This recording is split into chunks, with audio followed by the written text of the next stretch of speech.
let's talk about the perfect way to spend your anniversary. I've been married for 14 years. My husband and I actually just celebrated our 14-year anniversary. And over the years, we have really dialed in this process to know this is the best way we have ever found to spend our anniversary. And there's a few key core components to making this happen.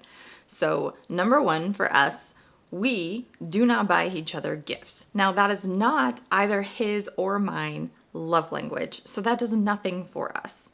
However, if you have a spouse whose love language is gift giving, by all means, buy each other a gift, in addition to these other things.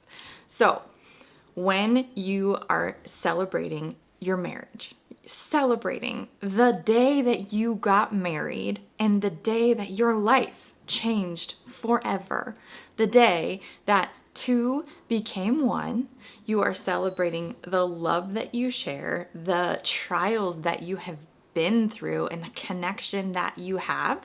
So do not share this day with other people. Like, this is about the two of you. Like, don't bring in-laws into this. Like, don't bring your kids into this. Like, this is a day that is about you and your romance and your intimacy and your connection and your marriage.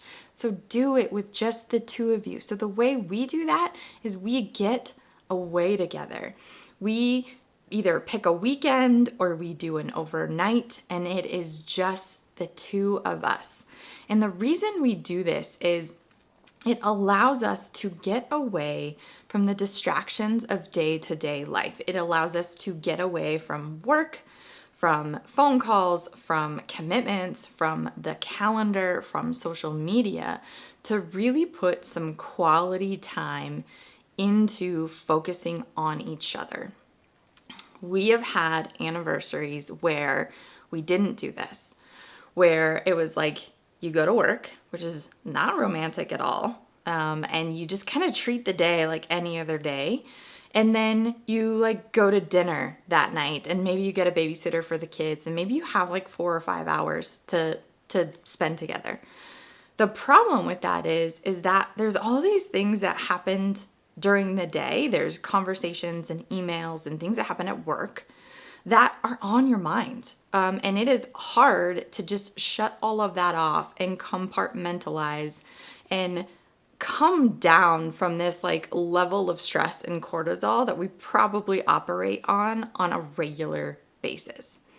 And then you're also only allowing yourself like a few hours together that isn't enough time to really take it from like this decompression mode of the day to really coming to this place of like focus and attention and connection that we want to be celebrating, that we want to be investing in.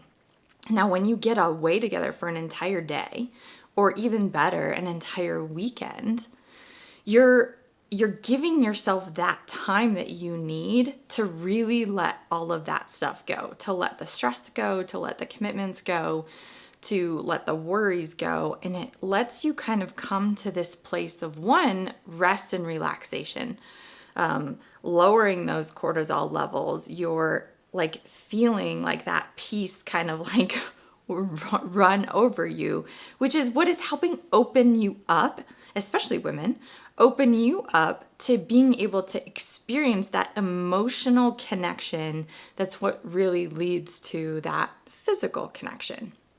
So, but when we're just going at 80 miles an hour a day and every week, and this is like our constant like MO, state, it's hard to just all of a sudden like stop and then be like, oh yeah, today's my anniversary and we're gonna go and have this nice dinner at 5:00. We're gonna like chat a little bit, maybe go home and have sex, and then that's your day, that's your anniversary. Versus giving yourself and your marriage and your spouse that time to really, one, fully decompress, be able to rest, have peace in your mind and in your soul. And it brings us to this place that reminds us of when we didn't have kids and we didn't have all of these stress and responsibility. And it takes us back to more of like that honeymoon phase of laughing and flirting and having fun together. And we have the time and the space to do that. And I just cannot even stress this enough. Like time and space and capacity. We only have so much of it, right? Like that is not an unlimited thing in our life. Like we have limited amounts of time, energy, and capacity. So why wouldn't we want to free up as much of that as possible to be able to focus on and celebrate it for our marriage on our anniversary? So we've been doing this for 8 years. For 8 years, we have made a plan to get away at least overnight together. A weekend is great, but at least overnight. And it has made the best, most amazing, most fun, most romance, intimacy, connection-filled anniversaries we've ever had. Some of the anniversaries where we like went out to dinner and just celebrated it on a work day or something, I don't remember. Like I have like zero memory of those days. But for every single time we got away, for every single time that we just laughed and had fun together and just had no distractions and no people and were able to just focus on and love and appreciate each other, I remember those anniversaries, and I remember them because they were life-giving to our marriage.